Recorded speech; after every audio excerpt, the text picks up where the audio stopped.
Bonjour, vous êtes sur Welcome to Nebalia et c'est Nebal. Aujourd'hui, je vais rapatrier quelques-unes de mes critiques figurant dans le numéro 98 de Bifrost et je vais commencer par celle de Bienvenue à Starkyville de Bob Lehman. C'est un recueil de nouvelles traduit de l'anglais États-Unis par Nathalie Serval qui est illustré très joliment par Stéphane Perger et Arnaud Esmaniac et c'est paru aux éditions Scylla en 2019, ça fait 184 pages. Bob Lehman, inconnu au bataillon.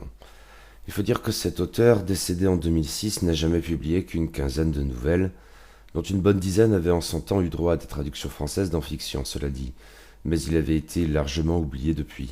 Pas par tout le monde, heureusement, une intégrale en anglais a été publiée et un lecteur français enthousiaste, qui avait gardé un excellent souvenir de ses lectures des années 80, a suggéré aux éditions Scylla d'y jeter un œil. Le projet d'un recueil comprenant les 6 nouvelles prenant pour cadre la petite ville de Starkyville, dont certaines inédites en français, est ainsi né. Un nécessaire financement participatif plus tard, le livre est sorti, bel ouvrage illustré par Stéphane Perger et Arnaud Esmaniac, et joliment traduit par Nathalie Serval. Starkyville donc est une petite bourgade au pied des montagnes, un microcosme des États-Unis qui pourrait ailleurs s'appeler Castle Rock ou Twin Peaks ou Arkham.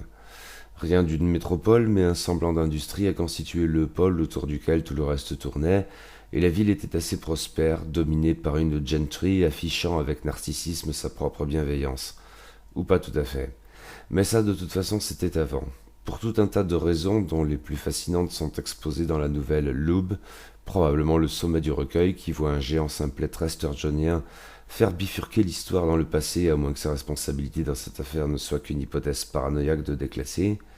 La ville a périclité, l'industrie l'a désertée. Starkyville, c'est ici l'histoire d'une déchéance, laquelle constitue un thème obsessif qui se traduit souvent dans le recueil par des tragédies familiales. Ici, nous suivons un vampire curieux de son espèce et de son ascendance, ce qui ne peut que mal finir. Là, les excursions polynésiennes d'un ancêtre produisent les résultats que l'on est en droit d'attendre dans le domaine Phillips en bordure du lac d'Howard.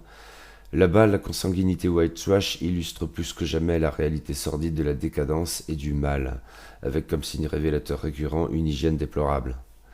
Tout cela évoque passablement Lovecraft. Nul grand ancien ici, pourtant, l'épouvante est plus matérielle que cosmique, même si cette famille sous la coupe d'un verre dans la nouvelle introductive pourrait avoir une autre opinion à ce propos.